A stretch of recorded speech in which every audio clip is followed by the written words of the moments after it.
Si Mayora Hani Lacuna, abay pikon na kay Yorme, umiiyak na po.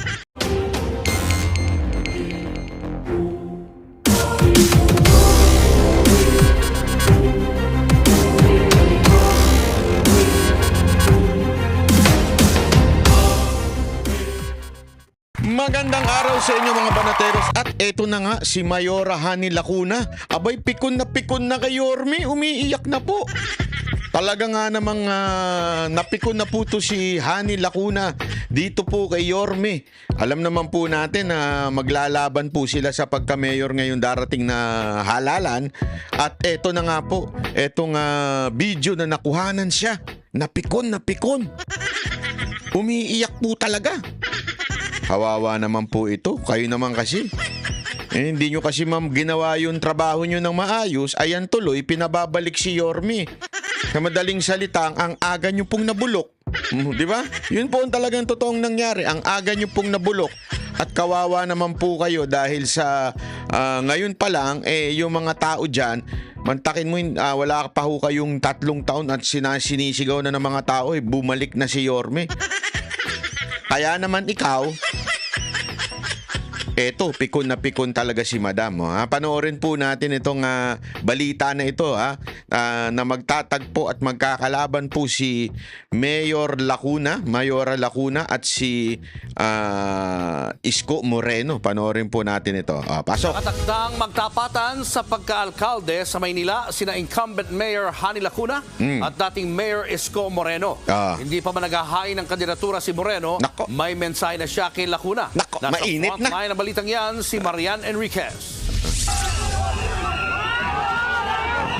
Mainit na kagad ang julo ni Madam. Hindi, kasi mabira. Ikaw ba naman, ipahiya ka ng sarili mong mga constituent at isisigaw babalik na si Yorme. Talaga naman mapipikong ka, di ba? Talaga naman mapipikong talo ka dyan.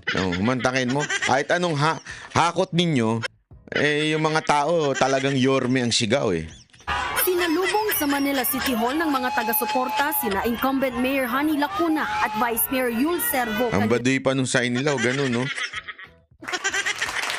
Para kayong mga siraulo nyon Hindi, pinaghalo-halo mo na di ba? Ano ito? Liberal, tae. Di ba? Ito, tae pa rin. Tanso, yan, tanso yan. Pinagdikit mo lang. Pinagsama mo. Di tanso ka talaga. Kawawa ka naman, Miss Lacuna, Ay, naku, Hani Lacuna. Kawawa. Yung mga nagbubulong-bulong sa'yo, mali-mali sinasabi, di ba? Umaga, nag-motorcade sina Lacuna at Servo papuntang satellite office ng COMELEC sa SM Manila para maghain ng kanilang Certificate of Candidacy. Tumakbo ang dalawa sa Tignan ilalim. mo, para kayo masiraulo sa ginagawa ninyo. Ano kayo? Santo ninyo, kakaganyan kayo. Pambira naman, Katawa ka talaga, Madam Hani Lacuna. Mga pinakikinggan mo dyan, mga jeje mo ng partidong Asenso Manileño. Sa gitna naman ng pagtitipon, kasamang mga taga-suporta, ay sinigaw si Lacuna. Ano sinigaw? Pasaring sa makakalaban niyang dating katandem at dating Manila Mayor Kita nyo na, kitang-kita nyo. Ngayon pa lang, hindi ba nagsisimula ang laban, lumabas na ang tunay na kulay ni Mayor Lacuna. Kasi, nung simula, nung nagtinipon-tipon ni Yorme yung mga tao niya, sinabi niya na kaagad Doon sa meron yung barangay, I think it was a barangay pagtitipon ng mga barangay captain at kagawad. Sinabi niya, wag natin naaawayin o pagsasabihan ng hindi maganda ang Mayora Hani Lacuna dahil kaibigan po natin yan. Ganun yung kaagad yung sinasabi. Pero si Lacuna, ang dami niya na sinabi kaagad. Betrayed. This time, may iba na naman ang sigaw niya. Paatake. Alam mong pikon na Paatake lagi si Yorme, chillax lang. Okay lang tayo dyan. Moreno. Siya lang ang sumisigaw. Pambirang buhay yan. Yung mga tao hindi alam ang gagawin Kasi yung mga nasa stage, tingnan ninyo yung video. Mamaya papakita ko pa yan Tiyempo na naman kanina, sinamahan ni Moreno ang re-electionist na si Manila 1st District Representative Ernix Dionisio. O yan, si Ernix Dionisio yan nasa gitna, congressman yan. Yan lang ang kaisa-isang congressman na sumama sa team ni Yorme. Na lahat ng mga congressman dyan, yung mga bumabanat kay BP Sara Duterte, mga siraang ulo, na alam naman natin na kaya binabanatan dahil inutusan sila para may, alam mo na, may katsing, may perang katumbas na di umano ay para sa mga proyekto. O, di ba? O, may ganong kapalit di umano. Na para sa proyekto. Ngayon, itong kaisa-isang nanatili sa tabi ni Yorme. At talaga nga namang ngayon tatakbo uli for re-election itong si Dionisio. Tama ba? Tama ba ang pangalan niya? Ito, sandali. Ano ba ang pangalan? Paghahain ng COC sa COMELEC NC. Tempo naman kanina, sinamahan ni Moreno si Ernix Dionisio. The electionist na si Manila 1st District Representative Ernix Dionisio sa paghahain ng COC sa COMELEC NCR office sa San Juan. Kaya talaga maganda yung ito naman yung sign nito. Si Ryan sign ng mga shoot sa tae, di ba? Pero ang sign po ni Yorme ganun pa rin. God first, di ba? Ang ganda Natuloy. Maikli lang ang sagot niya sa naging sigaw ni Lacuna. Peace be with you. Peace be with you. Ang ganda na sagot ni Lacuna. Peace be with you. Okay? Peace be with you. Si Lacuna naman, pikon na pikon. Kaya, nako, grabe ho. Tuloy. Ako na lang ang taong bayan sa Maynila ang sumagot. Sa huling araw ng COC filing sa October 8, nakatakdang maghain ng kandidatura si Moreno. Ang posibleng maging running mate niya ay ang anak ni dating Manila Mayor Lito Atienza na si Chi Atienza Valdepeñas.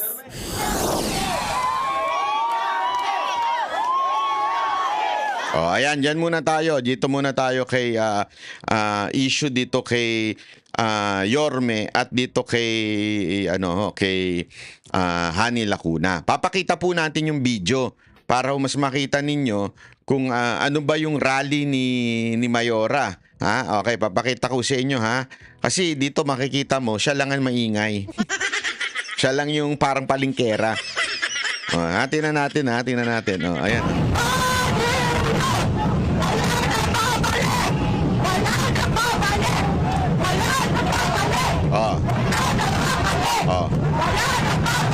Siya lang sumisigaw.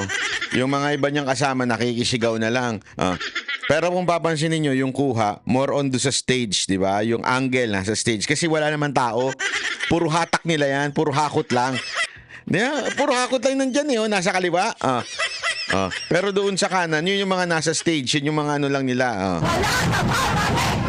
Kita niyo yung angle ng camera? Kung mabibilugan ko lang sana di ba? Kitang-kita nyo, walang katao-tao.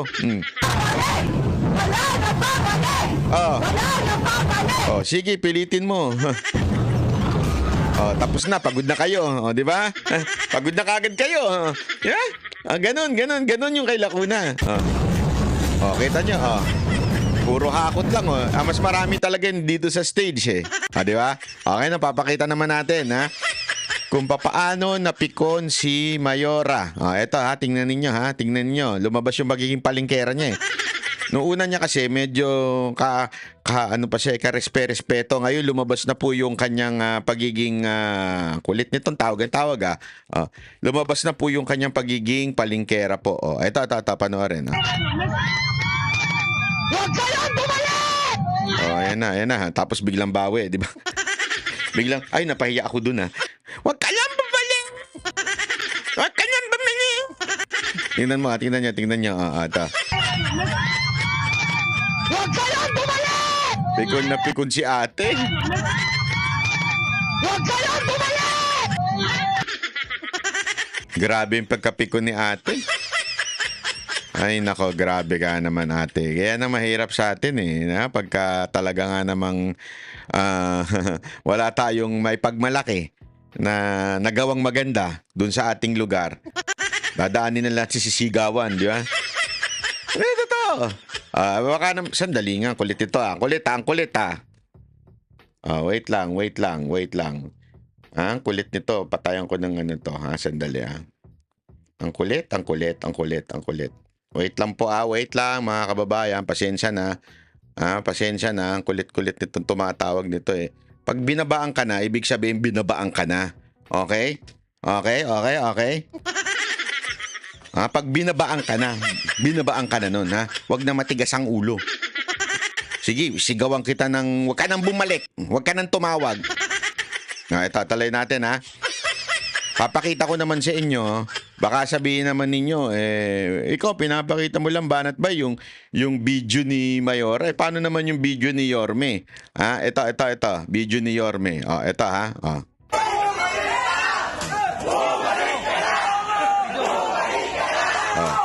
Organic na organic, hindi tinipon. Di ba?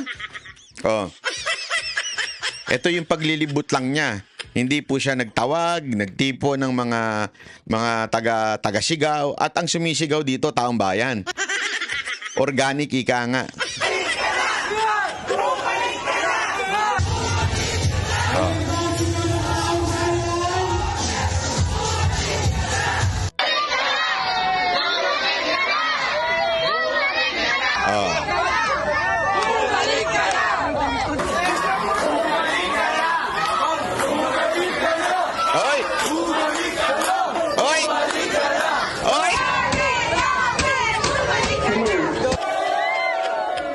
Kita nyo naman, di ba?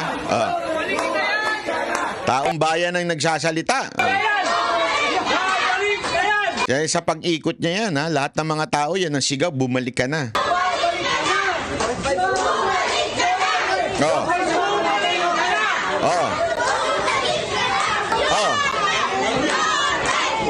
Di ba? Ito pa. Baka sabihin nyo, isa lang yan. Marami yan. Kung saan ibang lugar pumupunta si Yorme dyan, ha?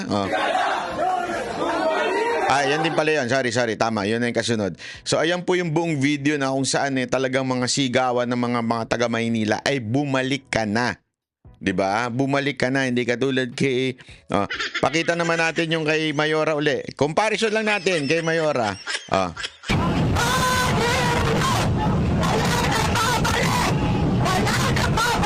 Siya lang mag-isang sumisigaw po. Diba? Dito kay Yorme.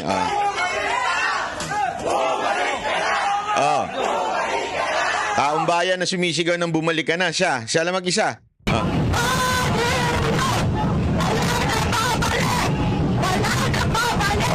Di ba? Kaya tuloy na pikon si Madam. Sabi niya, pambira naman kayo. Napaus na ako dito. Wala man lang sumisigaw kasama ko. Huwag kayong bumalik! Pikon na pikon si Madam. Di ba? Kawawa naman si Madam. Ako naaawa na ako sa nangyayari dito kay Mayora Lacuna. Talagang olats na eh.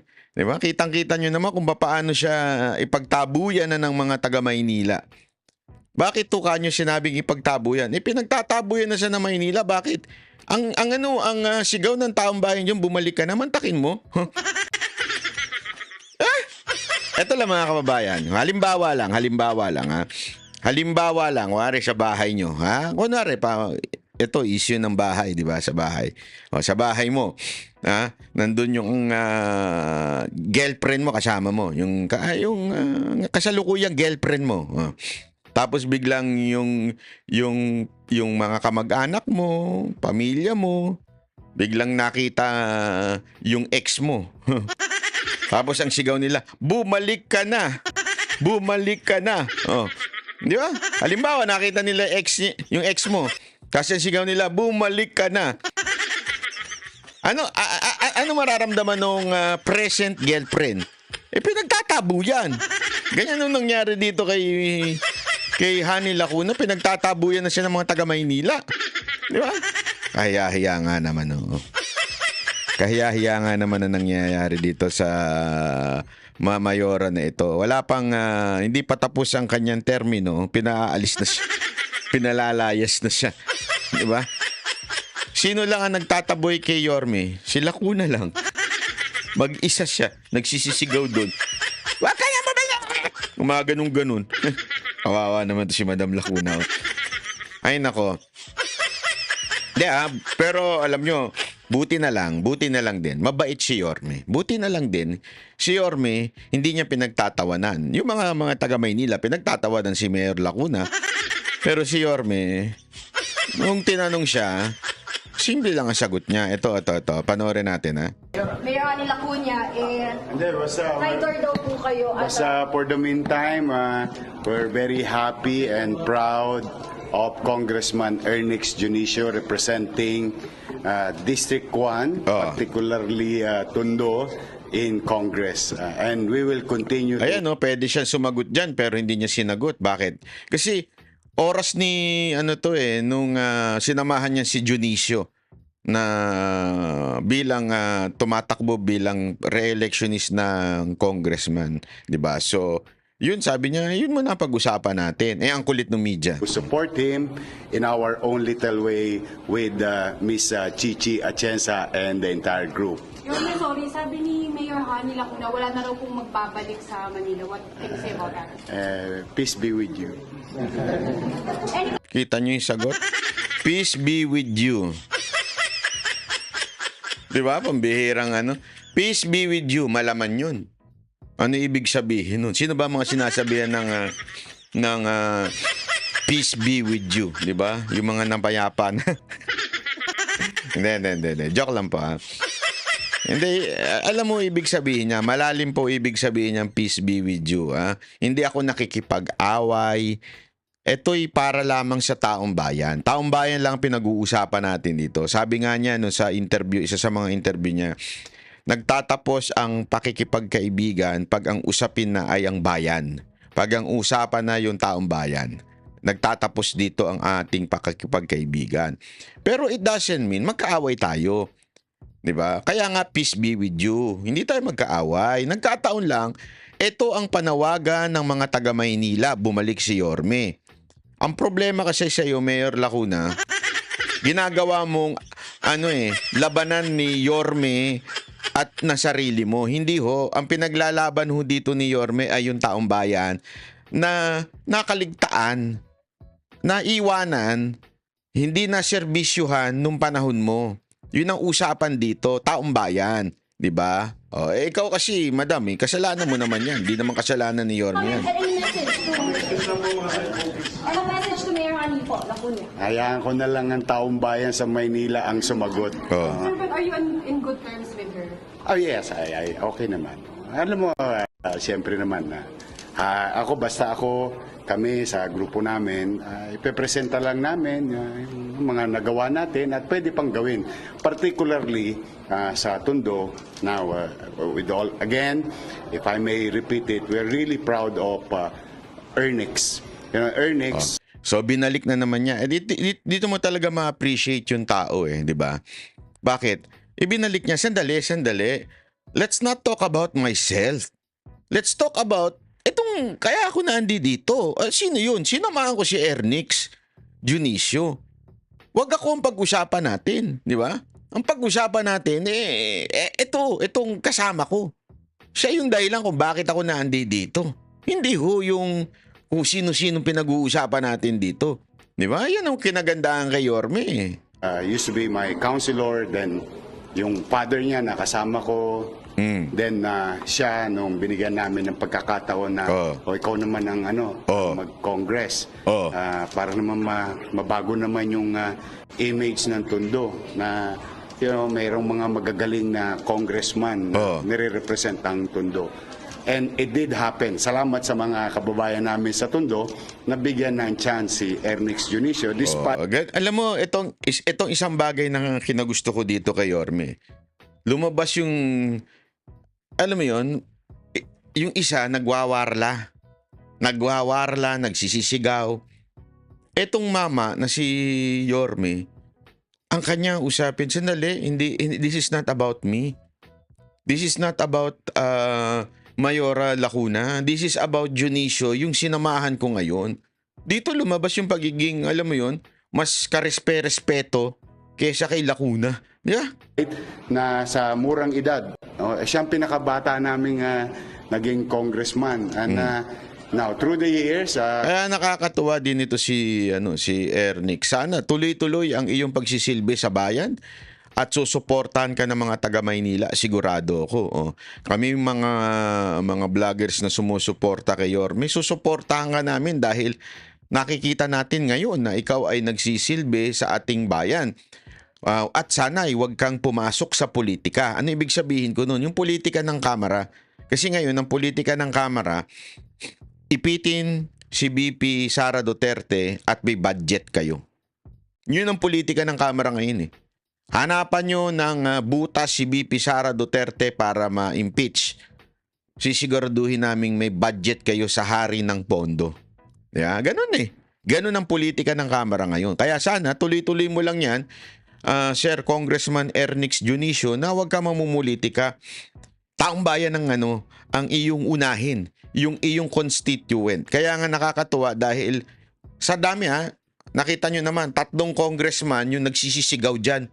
Si Abante, sino pa isa, yung kung ano nung sinabi, nakalimutan ko na, hindi naman kilala yun, huwag din natin banggitin. At saka yung si Chihuahua, di ba? 3 namumulitika. Instead na pinagsisilbihan yung distritong kanilang nire-representa. Diba? Dapat kasi ganun eh. You are a representative of your district. Kaya ka nga representante ng iyong distrito. Ang concern mo yung distrito mo. Hindi ang concern mo tanggalin si BP Sara Duterte. May mga tarantado pala itong mga congressman na ito eh. Diba? Ang motibo nila, tanggalin si BP Sara Duterte, i-impeach si BP Sara Duterte. Ano na yung talagang tunay na mandato nila? Ang mandato nila ay pagsilbihan yung kanilang distrito.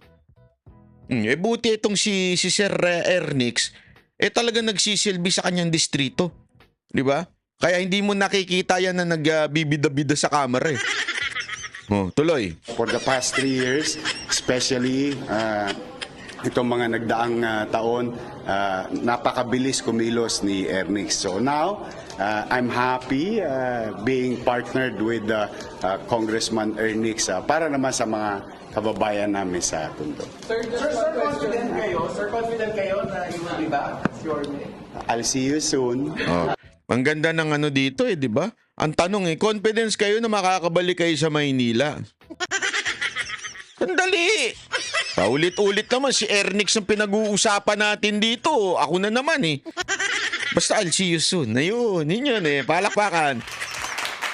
Yan ang di ba? Yung ngiti lang niya yan eh. Siguradong piko na si...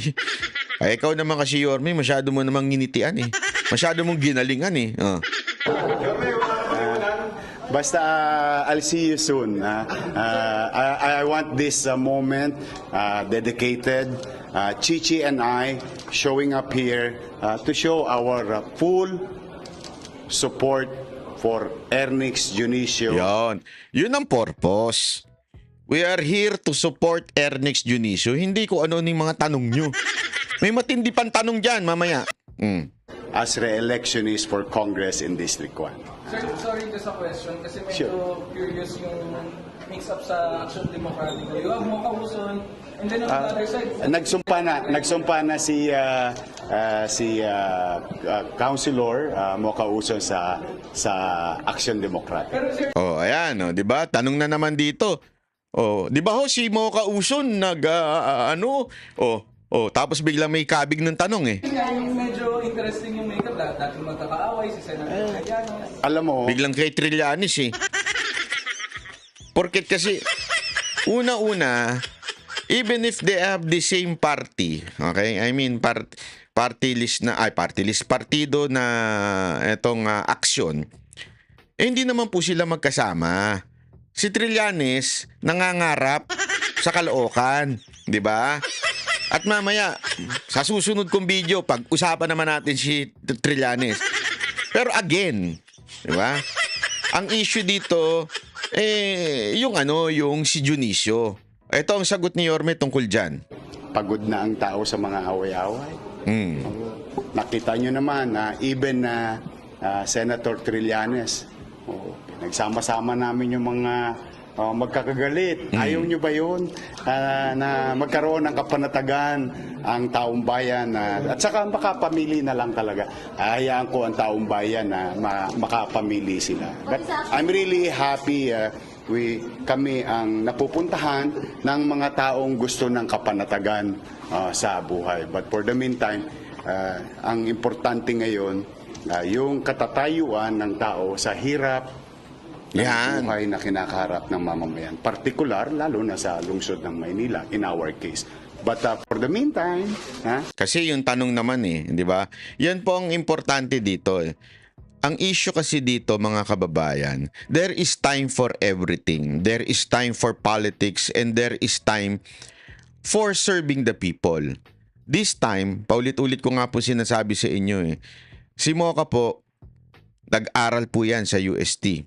Mahigit 4 na taon kasi 4 years yung course niya, yung MedTech. Graduate siya ng MedTech na UST. Tapos nag 2 years siyang College of Medicine UST rin. Sa katunayan, magkakilala kami ni Mocha noon as nung kabataan pa namin, UST siya, UP ako, Diliman. Nagkakilala kami niyan through organization Organization ng mga youth group. Taga-UST siya. Kaya naalam ko pa kung saan nakatira yan dyan. Hinakatid ko pa siya dyan sa bahay niya dyan sa malapit sa UST. Ngayon, dyan din po siya nakatira. Naman sa may SM Lazaro, malapit. Kaya nga sa district, talagang dyan na po lumaki si Mocha. Taga Pangasinan po siya pero dyan na ho talaga namulat lahat. Lahat mula nung siya po ay nag-aral hanggang ngayon dyan ho siya nakatira. Kaya nga alam niya yung naalala ko, kinikwento niya yung mga baha dyan, di ba? Pagka kasi may sariling mayaman ng UST. May sariling swimming pool dyan sa labas pagka. Matindi yan. Kaya alam niya ho yung mga nangyayari dyan, yung kahirapan ng mga kababayan natin dyan sa Maynila at maging yung mga from low class to middle class. So, hindi low class ang tawag doon. Lower, basta, yun. Sa C&D, alam niya ho yun. Yung middle class, alam niya ho yung mga pinagdadaanan dyan. At kahit ho yung mga iba pa po hong class dyan ho sa District 3, kabisado po ni Madam Mocha yun. Kaya nga, siya sumali dyan. Kasi, isang napag-usapan namin, talagang bumalik ang Maynila, nababoy ang Maynila. Nawala yung supposedly ningning na ginawa ni Yorme. Kaya nga niya sinuportahan si Yorme noong panahon ng 2022 presidential. Kasi nakita niya yung ginawa ni Yorme. Ang tagal na po ang dami nang nadaan ng mayor ni Mocha diyan sa Maynila. Talagang nagulat siya at nagalingan siya kay Yorme. 3 years.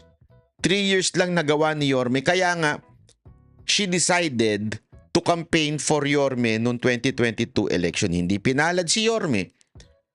At sabi niya nga the time of Hani Lacuna, talagang wala. Hindi maganda ang pamamalakad ni Hani Lacuna. Bumalik, dumilim uli ang Maynila, dumumi uli ang Maynila, bumalik sa dati. Kaya nga ngayon, sinabi niya talaga kay Yorme na, Yorme, taga Maynila ako, bumalik ka naman na. Yun ang talagang yun ang unang usapan namin Nung bumalik ka naman na Yorme. Taga Maynila ako sige. Tulungan mo ko. Magtulungan tayo na ayusin natin ang Maynila. Kaya nga po, sumama si Mocha na bilang konsihal ng Maynila. Kasi tandaan natin, paulit-ulit yung sinasabi, mahihirapan ng mayor pag ang mga councilor ay hindi niya kasama, hindi niya pareho ng takbo ng isip.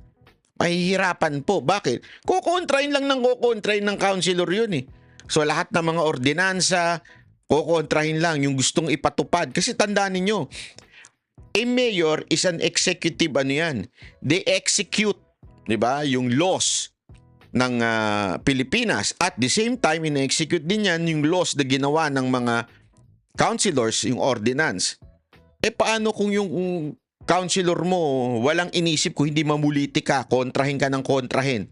Yari ka. Kaya kailangan talaga ni Yorme, para maayos muli ang Maynila, aside from yung mga congressman niya, importante rin po ang mga councilor. Kaya lahat po ng nasa team ni Yorme na councilor, yun ang iboto natin. Lahat po. From District 1, 2, 3 hanggang, di ko alam kung hanggang ilang district ang Maynila. Pero gayon pa man, lahat po ng distrito na ka-team ni Yorme na councilor, yan ang dapat nating iboto. Kung gusto natin ibalik ang bilis kilos na pamamahala sa Maynila. Again, kung gusto natin ibalik yun, kailangan ni Yorme ng mga councilor na tutulong sa kanya. So yun po, sana po mga kababayan, ha? Yan po ang ating samahan sa mga taga Maynila.